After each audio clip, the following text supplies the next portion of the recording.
Hey, it's Mike over at fishyourassoff.com, and today what we're talking about is how far out do you have to cast when you're surf fishing for pompano, whatever, snook, tarpon, bluefish. And I just want to show you how to do that, because a lot of people, I think, will come to a spot and they'll be like, wow, this place looks really fishy, there must be tons of fish here, and they cast out and then they plunk their pole in the rod holder and that's it, and they don't catch any fish because they might have cast too far, they might have cast too close, they might need to move down the beach, you know, they might not have the right conditions. So that's really what we're going to cover today. So let's just go ahead and get into it. Here's what you're trying to do. You want to avoid fishing any dead zones. There's no birds diving, there's no fish activities, you don't see the little sandpipers and plovers and turnstones running up the beach looking for sand fleas, things like that. Well, there's not a lot of life there. You know, you might have a bad beach, you might have a bad place. So unless you see fish activity or something, you might want to move. Go check out another beach.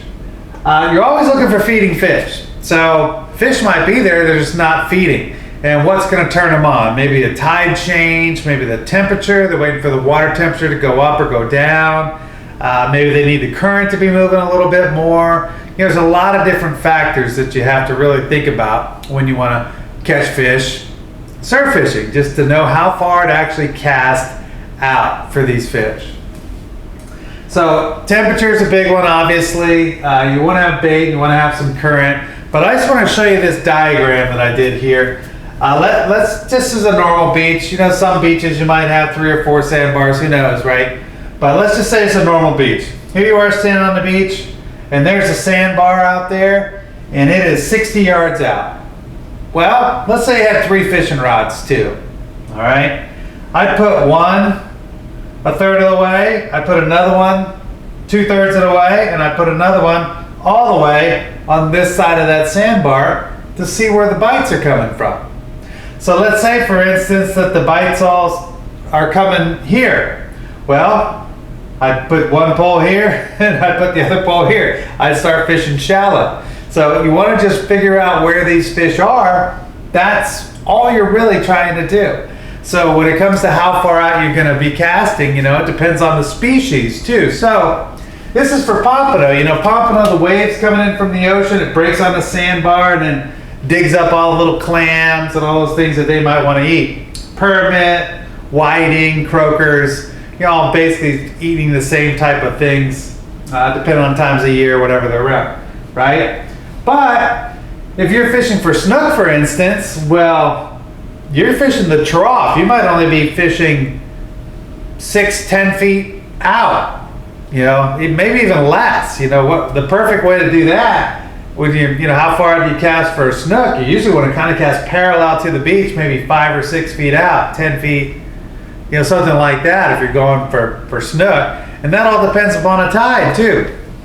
If it's got a high tide, well, all the bigger fish can come in close. If it's a low tide, well, there's not going to be any fish right here next to you for the most part. They can't come in, you know, the bigger fish just don't do that. So if it's a low tide scenario, you might have to cast all the way out the sandbar for just about everything. High tide, you might be able to catch everything at your feet.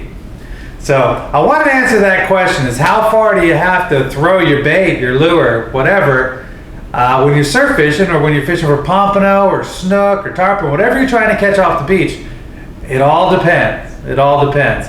But your number one thing you want to do is always make sure you're not in a dead zone. You need to see life. You need to see terns diving or pelicans. You want to see all those birds on the beach. There might be a blue heron up there. He's not there for just because he likes the pretty sunrise or something. He's there to eat. So you look for life. If you don't really see any life, test it out, your different spots, your different distances, and move. If you're not getting anything in any of these distances, you know, I only give it 10-15 minutes and I'm gone. I'll move 100 yards down the beach and try another spot. So these are all the different things you got to figure out. So I hope that answers the question out there. It's a popular one. How far out do you cast when you're fishing off the beach? Hope I answered it. Till next time, we'll see you then. All right, bye-bye.